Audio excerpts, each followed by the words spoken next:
Elena Voss never imagined her life would end on a foggy night. Not because she didn't believe in the unexpected. Living in Fairhaven had taught her that anything could happen, from sudden storms that tore off Old Man Peterson's chicken coop roof to winter mornings when the river froze into a shimmering mirror of white. But death? That was a distant notion, something out of the gothic horror novels she'd read at the public library where she'd worked for the past 6 years. Yet, on that fateful night of September 7, 2024, everything changed, not just her life, but the way she saw the world. Elena wasn't one for storytelling. At 32, she was an unassuming woman with curly brown hair often tied back in a haphazard bun, pale blue eyes hidden behind silver-rimmed glasses, and a rare smile that only appeared when she stumbled upon a good book amid the stacks of old magazines at the library. She lived alone in a small apartment on Maple Street, where beige walls faded into obscurity and the scent of aged wood from the floor mingled with the coffee she brewed each morning. Fairhaven wasn't a big town, just around 4,000 souls, with the main street boasting a few general stores, Mrs. Martha's Bakery, and the library where Elena spent her days. She loved its quiet charm, though sometimes she wondered if her life was too mundane. That night, Elena left the library later than usual. She'd stayed behind to clean up after a community reading event, a modest affair she'd organized to encourage the town's kids to love history more than their smartphones. Books about Fairhaven's first settlers lay scattered across the long wooden table, a few plastic chairs sat askew, and the air still echoed with the laughter of children as she'd recounted how the town's founder, Jacob Fairchild, once traded a horse for the first plot of land. She cherished those moments, even if they left her exhausted. When she locked the library door at 2 a.m., her hands stiff from the autumn chill, she had no idea it would be the last time she'd step out of that building as the old Elena. The night sky was shrouded in a thick fog, as if the entire town had slipped into a hazy dream. Elena walked to her car, a beat-up green Honda Civic with scratch paint on the driver's side door and a small dent on the hood from when she'd misjudged a lamppost 2 years back. She called it Greenleaf, a silly name she'd come up with on a whim, but it had stuck, becoming her faithful companion on Fairhaven's narrow roads. She turned the key, the engine humming to life with a familiar rumble, and flipped on the heater to chase away the damp cold seeping through her gray wool coat. Before pulling out, she closed her eyes for a second and whispered, "Lord, keep me safe on the way home."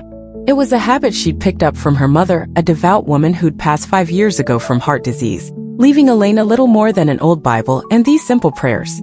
The drive home was usually peaceful, but tonight felt different. The fog was so dense that Greenleaf's headlights barely pierced it, casting faint golden beams that faded into the darkness just a few feet ahead. Elena drove slowly, her hands gripping the steering wheel, her eyes straining to see through the white veil. She passed the familiar wooden houses with their small porches, their windows glowing faintly like embers struggling against the night. Ancient oak trees loomed silently on either side, their branches swaying in the wind like shadowy specters. She turned on the radio for company, but only static crackled from the speakers, weak signal, or maybe the fog had swallowed that too. She gave a faint smile, thinking, Fairhaven sure is a strange place at night. As she approached the intersection of Willow Lane and Sycamore Road, a twinge of unease crept into her chest. It was an unremarkable spot, just a small crossroads with a faded stop sign that locals often complained should have been replaced with a traffic light years ago. But tonight it carried a heavy air, as if the fog wasn't just vapor but a warning from nature itself. Elena slowed down, Greenleaf rolling gently over the wet pavement, the tires squeaking softly as she eased on the brake. She leaned forward, peering to the left, but the fog was impenetrable, obscuring everything beyond a few vague tree shapes. Then, out of the mist, a pair of blazing headlights emerged, like the eyes of a monstrous beast charging toward her. Elena's heart lurched, pounding against her ribs.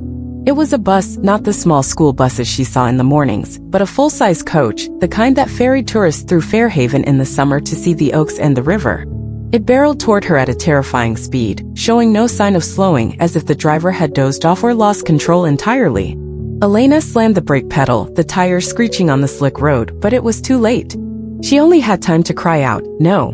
before the crash exploded around her. Metal crumpled with a deafening roar, the windshield shattering into 1,000 glittering shards that sparkled like falling stars. Elena's body jolted forward, slamming into the steering wheel before the airbag deployed with a harsh thump, pressing against her chest. Pain surged through her like a tidal wave, but it lasted only a moment before darkness swallowed her whole. She didn't hear the approaching ambulance sirens, didn't see the red and blue lights cutting through the fog, didn't feel the hands of the paramedics pulling her from the wreckage of Greenleaf. In that instant, Elena Voss died. Her heart stopped, her breath ceased, and the physical world slipped away like a broken dream. But it wasn't the end. As her soul lifted from her body, Elena felt no fear, only a strange relief, as if she'd shed a heavy coat she'd worn too long. She floated upward, looking down at the chaos below. Greenleaf was a twisted heap of metal. It had crushed into the cabin, glass scattered across the road like broken gems. The ambulance crew had arrived, their flashing lights piercing the fog like lost stars. She saw her own body, brown hair matted with blood, face pale and lifeless, arms limp as they dragged her from the car. A paramedic, a middle-aged man with a tense face, shouted, "No pulse. Get the defibrillator ready." They laid her on the ground, starting chest compressions, but Elena felt nothing. Their voices reached her as if from a distant shore, faint and echoing, like waves lapping gently against the sand. She hovered there, gazing at herself with an odd detachment. Not sadness, not regret, but a quiet separation, as if she were watching a movie where she was no longer the star. Is that me? She wondered, but no answer came. Greenleaf, her loyal friend, was now a lifeless shell, and she didn't know whether to laugh or cry at how fragile everything she'd valued seemed. Then, something shifted, a gentle, warm pull, like an invisible hand grasping her soul and guiding her away, away from the fog, away from Fairhaven, away from the world she'd known. Elena had no idea that her true journey was only just beginning. Elena didn't know what death would feel like. As a child, she'd imagined it as a long sleep, dark and silent, like curling up under blankets on a frigid Fairhaven night. As an adult, she'd read in books, scientific ones at the library, that it was the heart stopping, the brain starved of oxygen, then nothing. But as her soul rose above the wreckage of the crash, leaving behind the mangled Greenleaf and her lifeless body, she realized death was nothing like she thought. It wasn't darkness nor an ending. It was a beginning, a door opening, not of wood or steel, but of light. A gentle force drew her onward, like an invisible river carrying her with tender purpose. Elena felt her body, or what had been her body, dissolve, not painfully, but like shedding an old coat after a weary day. She no longer felt the chill of Fairhaven's fog, no longer heard the screech of tires or the paramedics' frantic shouts. Instead, she was enveloped in something warm, soft, like summer sunlight streaming through the library window on a quiet afternoon. But this wasn't sunlight, it was alive, radiant, a river of light woven from countless golden threads, each shimmering with what she could only call love. Not the love she'd known, like her affection for her mother or the joy of a good book, but a love profound and complete, as if the entire universe were embracing her and whispering, "You're home." She didn't resist. How could she fight something so gentle yet so powerful? She let herself flow with the light, unsure where it led, but fearless. "I'm dead," she thought, and the idea carried no sorrow or regret, just curiosity. What happens next? The light grew brighter, so intense she thought it might blind her, but it didn't. It wasn't harsh or painful, but soft like the full moon glowing over the Fairhaven River on a summer night. It seeped into her, not just illuminating but cleansing, as if every worry, every scar on her soul from lonely days in Fairhaven were melting away, leaving behind a purer version of herself. Then the light softened and Elena found herself standing on a meadow. But calling it a meadow felt too small, like calling an ocean a puddle or a mountain a hill. This was beyond anything she'd ever imagined, a scene no book in the library could capture. The grass stretched endlessly, not just green like the fields she'd picnicked in with her mother, but sparkling as if studded with diamonds, each blade reflecting light in a way that made them seem alive, dancing. She bent down, touching a blade with her fingers, or whatever passed for fingers in this state, and felt a faint vibration, as if the grass were singing a wordless song, a melody of life she'd never known. She looked up and flowers came into view, scattered across the meadow like jewels fallen from the sky. They weren't tulips or daisies like those in Mrs. Martha's garden back home. These were larger, more vibrant, their petals trembling as if infused with sound. Each petal gave off a gentle note, blending into a symphony without words, a music she didn't just hear with her ears but felt with her soul. Their scent flooded her as she breathed, not just a fragrance, but a sensation, as if she could taste joy, smell peace, touch happiness. Elena stood still, eyes wide, her heart, or whatever replaced it here, pounding in her chest. Where am I? She wondered, but she didn't need an answer. She only knew she wanted to stay forever. She walked, and beneath her feet, the ground pulsed faintly, not the hard earth of Fairhaven, but something alive, soft yet firm. Each step sent ripples outward, as if she were walking on liquid water that didn't sink her. It held her, warm and gentle like her mother's embrace when she was a child.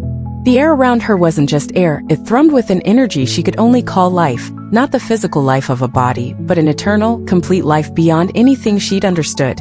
She felt part of this place, not a stranger, but a piece finally fitting into its puzzle.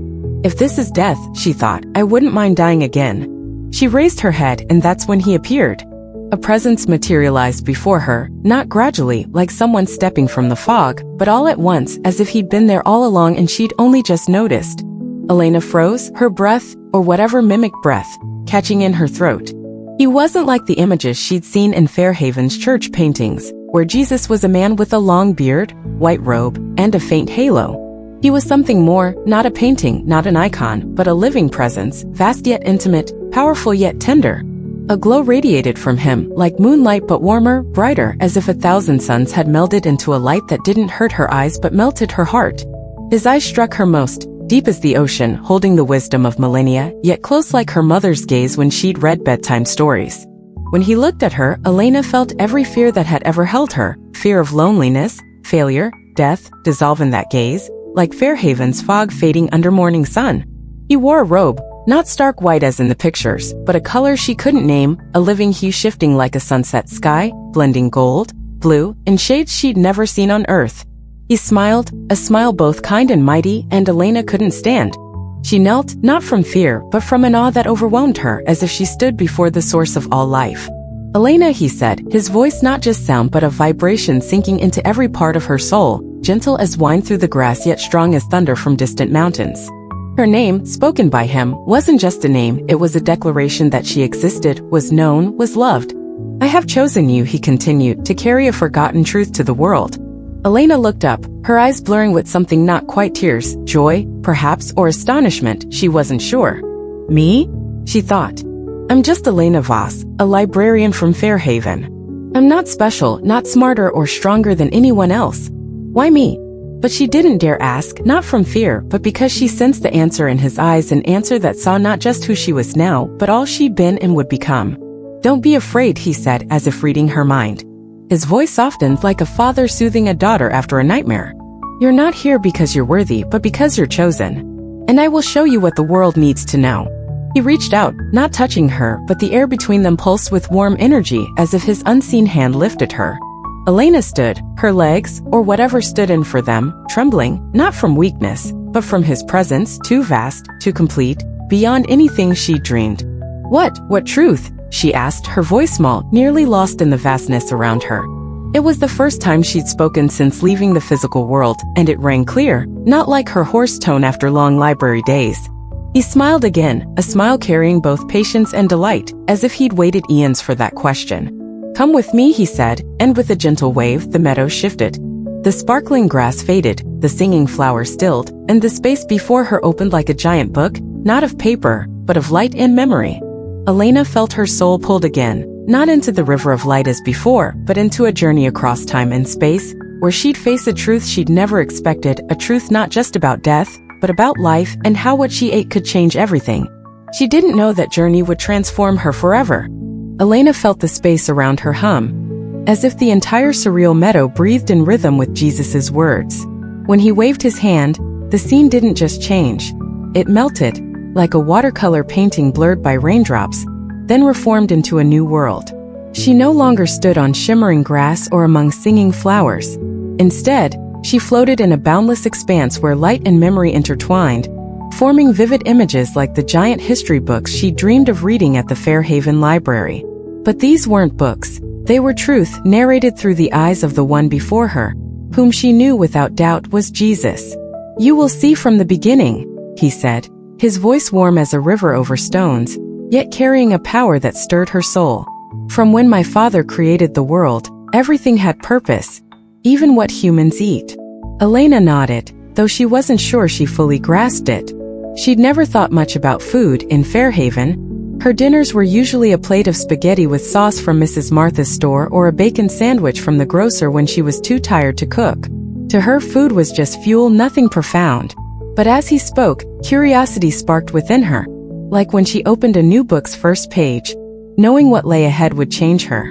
Before her, a garden appeared. Not the meadow she'd just left, but a place more beautiful, more pristine. Trees towered with lush green leaves, clear rivers sparkled under a golden sun, and fruits hung ripe on branches, so vivid she could almost smell their sweetness. She saw people, Not Fairhaven folk in jeans and sweaters, but graceful figures with radiant faces, holding red apples and clusters of purple grapes. "This is Eden," he said, "where my father made humans to live in harmony with creation." Elena watched closely as he guided her to a moment. A voice rang from the light, gentle yet authoritative. "I give you every seed-bearing plant on the face of the whole earth and every tree that has fruit with seed in it. They will be yours for food."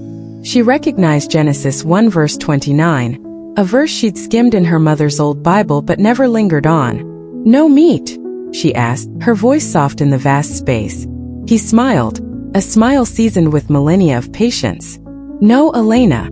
Before sin entered, humans didn't need meat. Plants were the perfect gift. They nourished the body without harming the soul." She gazed at those people, their bodies strong, their spiritual light, the glow he'd shown her earlier, brilliant and unrippled. Harmony, she thought. I never knew it until now. But then the garden faded and darkness crept in. A serpent, a bitten apple, and that light dimmed. "When sin came," he said, his voice tinged with sadness, "everything changed." The scene shifted to a world drowned in water, the Great Flood. She saw arks floating, a gray sky, and as the waters receded, people emerged from Noah's vessel, their eyes weary yet hopeful. "My father expanded their diet," he explained, allowing meat. But even then he set limits. A voice spoke again. "Everything that lives and moves about will be food for you. Just as I gave you the green plants, I now give you everything. But you must not eat meat with its lifeblood still in it." Elena recalled Genesis 9 verses 3 to 4. But this time its depth sank in. "What's the blood?" she asked, curiosity overcoming her. He met her gaze, his eyes deep as a midnight sea. "Blood isn't just liquid, Elena. It carries the creature's soul. And when humans consume it, they blur the line between their life and my father's intent. That's the first reason purity in eating mattered." She nodded, a wave of understanding flooding her, like finding a missing piece in a historical puzzle. The vision moved on and she saw a mountain ablaze, smoke curling upward, thunder rumbling, a voice echoing from clouds. "I am the Lord your God." Elena knew this was Sinai, where Moses received the law. He pointed to a specific command and she heard, "The pig, though it has a divided hoof, does not chew the cud. It is unclean for you. You must not eat their meat or touch their carcasses. They are unclean to you." Leviticus 11 verses 7 to 8. She'd skimmed it before, dismissing it as an outdated rule irrelevant to a world of supermarkets and microwaves. "Why is the pig unclean?" she asked, her tone edged with doubt. He smiled, not with mockery but with comprehension. "Look," he said, and with another wave a new vision emerged. Not historical memory, but a fusion of science and spirit. Images flared before her, vivid as pages lit by divine light. She saw a pig, not the rosy farm pigs of Peterson's Place in Fairhaven, but a creature with bristly skin, small eyes, and a snout rooting through dirt. He pointed at it. "See, the pig differs from cows or sheep. It's omnivorous, eating grass, garbage, leftovers, waste. Its body doesn't filter toxins like ruminants do." A magnified view appeared, the pig's digestive system. A single stomach lacking the multiple chambers of a cow to break down and purify. "When it eats," he said, "those toxins, heavy metals like lead, cadmium, harmful compounds, build up in its tissues." She saw tiny black specks in the pig's cells like indelible stains. He continued, "Your modern humans have found this through science. They've discovered pork carries viruses, like hepatitis E, which survives cooking and attacks the liver." Elena shivered, recalling a stomachache after a bacon meal, chalking it up to overeating. He showed her parasites, tiny worms coiled in the pig's muscles. "This is trichinella," he said, "a small but deadly invader. When humans eat undercooked pork, it enters their body, causing pain, fever, even death." She saw a man clutching his stomach, face twisted in agony from trichinosis. "Then there's Taenia solium, pork tapeworm," he went on. "Its larvae grow in the gut, travel to the brain, causing cysticercosis, small cysts that cloud human thought." Elena stared in horror, feeling like she'd opened a horror novel, but this was real. He gestured to a chart, not paper but light-forming data. "Pork has far higher omega-6 fatty acids than beef or lamb," he said. "When humans eat it often, their bodies inflame. a root of heart disease, diabetes, cancer. She thought of her mother, dead from heart trouble, wondering if her beloved pork dinners played a part. But that's not all, he said, his voice growing solemn. Look deeper. She saw the spiritual light around a person. When they ate pork, it rippled, the clarity dimming. This isn't just physical, he said, but spiritual. Pork creates waves of interference in the soul, weakening your ability to feel my Father's presence. She saw someone praying, their light shrouded in small gray clouds, like Fairhaven's fog but heavier. It doesn't forfeit salvation, he said, but it muffles my Father's voice in your hearts. Elena fell silent, grappling to understand. But the New Testament, she asked. Didn't you say everything's clean? She recalled Acts 10, Peter's vision of a sheet with animals and the command, kill and eat. He sighed softly, a breath carrying the patience of one who'd seen every human misconception. Look again, he said, and the scene unfolded. Peter on a rooftop, the sheet descending. That vision wasn't to erase my Father's wisdom, he explained, but to open salvation to the Gentiles, not bound by ritual but saved by grace through me. But see this. She saw Acts 15 verses 28 to 29. Abstain from food sacrificed to idols, from blood, from the meat of strangled animals, and from sexual immorality. He said, even in freedom principles remained. He took her to Romans 14 verses 20 to 21. Do not destroy the work of God for the sake of food. All food is clean, but it is wrong to eat anything that causes someone to stumble. Paul spoke of love, he explained, not freedom to ignore purity. Pork dulls spiritual clarity, and in the end times, you'll need sharpness more than ever. She saw Joel 2 verses 28 to 29. I will pour out my spirit on all people, your sons and daughters will prophesy, he said. To receive this you must be ready, and what you eat will affect that. He showed her Jews keeping Leviticus through millennia, Muslims following the Quran's pork ban. They hold part of the truth, he said, though they don't know me as you do. She saw the future, a time of trials where the pure prayed with blinding light, while others struggled in haze. Share this, he said, not to judge but to prepare. Elena nodded, the mission sinking into her core. Elena stood motionless before Jesus, his radiance wrapping her like a warm blanket against Fairhaven's autumn wind. The visions of the end times, prayers blazing from the pure, spiritual lights dimmed by pork, lingered in her mind, vivid pages she couldn't close. A gentle weight pressed on her shoulders, not a burden of force but the duty of the chosen. But as she opened her mouth to ask more, to grasp this mission he'd entrusted, the space around her trembled, not with the meadow's life or the vision's power, but with a different pull, firm, insistent, as if the physical world were summoning her back. Wait, she cried, her voice clear but tinged with panic. I'm not ready to leave. She didn't want to go, not from this light, this glittering meadow, or his presence, where she felt more whole than in all her 32 years. But he only smiled, a kind, knowing smile, like a father certain his daughter must go despite her heart's wish to stay. You're not leaving me, Elena, he said, his voice soft as a breeze through grass. You carry me with you, in your heart, in the words you'll speak. Share this truth with love, not judgment, and I'll be with you. She wanted to protest, to ask if she had the strength for this.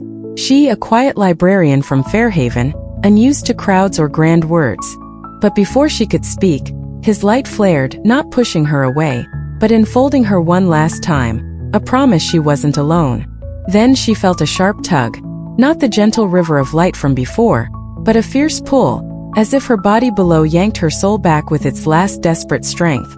The meadow vanished, Eden, Sinai, and scientific charts faded, and darkness engulfed her again. Not of death but of return. Suddenly a shout pierced her ears. She's back! The sound wasn't distant or faint like when she'd hovered above the crash. It was close, sharp, urgent, like an alarm ripping her from deep sleep. Elena's eyes snapped open, or were forced open, and pain flooded her body like a raging tide. Her ribs ached, each one feeling crushed then hastily reassembled. Her head throbbed, a dull pain radiating from her forehead to her neck, and her limbs were numb, as if they no longer belonged to her. She lay on an ambulance stretcher, red and blue lights flashing through Fairhaven's thick fog, illuminating the anxious face of a paramedic above her. You're okay, the man said, his voice hoarse but hopeful. He wore a yellow helmet, sweat streaking his face, hands trembling as he checked the heart monitor on her chest. You stopped breathing for over 5 minutes. We thought we'd lost you. Elena wanted to reply, to say she hadn't just stopped breathing. She died, gone to a place he couldn't fathom, but her mouth was parched, her tongue heavy as stone. She could only blink, staring at the gray sky where the fog hung like a cold shroud. She turned her head slightly, and her eyes caught green leaf, or what was left of it. The car was a crumpled wreck. Hood smashed into the cabin, windshield shattered into glinting fragments under the rescue lights, like stars fallen from the night sky. A pang of sadness flickered in her, not for the car, but for the fragility of all she'd once held dear. I thought that was everything, she thought, but it's nothing compared to where I've been. Yet the sadness faded, replaced by a piercing clarity, as if the divine light still lingered in her mind. The paramedic placed an oxygen mask over her face, cold air rushing into her lungs, anchoring her fully to reality. She heard the ambulance siren, the murmur of a small crowd gathered around, likely Fairhaven folks roused by the crash's roar. A voice drifted from afar. Bus lost control. Driver fell asleep. Shouldn't have been out tonight. Elena didn't care much for the details. She felt no anger, no blame. She just wanted to close her eyes and recall the meadow, his glow, but the pain and noise kept her awake. As the ambulance rolled toward Fairhaven's lone hospital, a small building with peeling white walls she'd visited when her mother fell ill, Elena sensed a shift within her. She wasn't the old Elena Voss, living quietly among books and mundane days. She'd seen too much, knew too much, and his words echoed in her mind. Share this truth with love, not judgment. But how could she? She wasn't a preacher, wasn't one for speeches. She was just a woman who preferred reading to speaking. I'm not enough, she thought, but then his gentle eyes flashed in her memory, and she knew he hadn't chosen her for her strength. He'd chosen her to make her strong. The days that followed blurred into a haze of painkillers and the steady beeps of a heart monitor. Elena lay in a hospital bed, her body bruised and bandaged, but her mind kept drifting back to that place.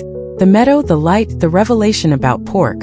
She told the nurses, the doctor, but they smiled, assuming trauma-induced hallucinations. You were gone for over 5 minutes, Dr. Harris, a tall, thin man with silver hair, told her. Oxygen deprivation can spark odd dreams. Don't worry, you'll be fine. But Elena knew it wasn't a dream. It was too real, more real than the pain in her ribs, more real than the antiseptic smell of the room. When she was discharged 2 weeks later, hobbling out with a crutch under her arm, Elena knew she couldn't stay silent. She began to share her story, not with a preacher's confidence, but with a librarian's sincerity. She told Sarah, her closest friend in Fairhaven, a short woman with blonde hair and a passion for gluten-free baking. Sarah laughed at the pork part. Seriously, Elena? I live on bacon. But she agreed to try, just a month, as a playful challenge. 30 days later, Sarah called, her voice shaky over the phone. I don't know how to explain it, but I feel clearer. When I pray, it's not like talking to thin air anymore. You were right, weren't you? Elena told others, Old Man Peterson at the farm, Mrs. Martha at the bakery, even the kids at the library when she returned to work. Not everyone believed her. Some chuckled, dubbing her Fairhaven's crazy girl. But she didn't falter. His words resounded in her heart whenever doubt crept in. Share with love, not judgment. She didn't force, didn't argue. She just told her story about the foggy night, the light beyond, the truth he'd shown her. Slowly, she saw small changes. Mrs. Martha dropped pork from her sandwich menu, Peterson raised fewer pigs, and a few kids asked, Miss Elena, if we skip pork, will we hear God better? She didn't have all the answers, but she knew one thing. This wasn't about salvation. She believed His grace was enough for everyone, regardless of diet. It was about living fully in His light, especially in a world she knew, from His revelation, would soon face great trials.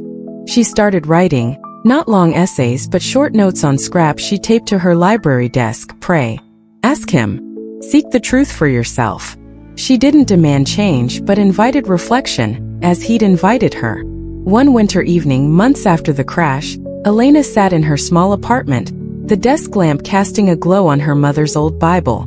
She opened it to James 1 verse 5.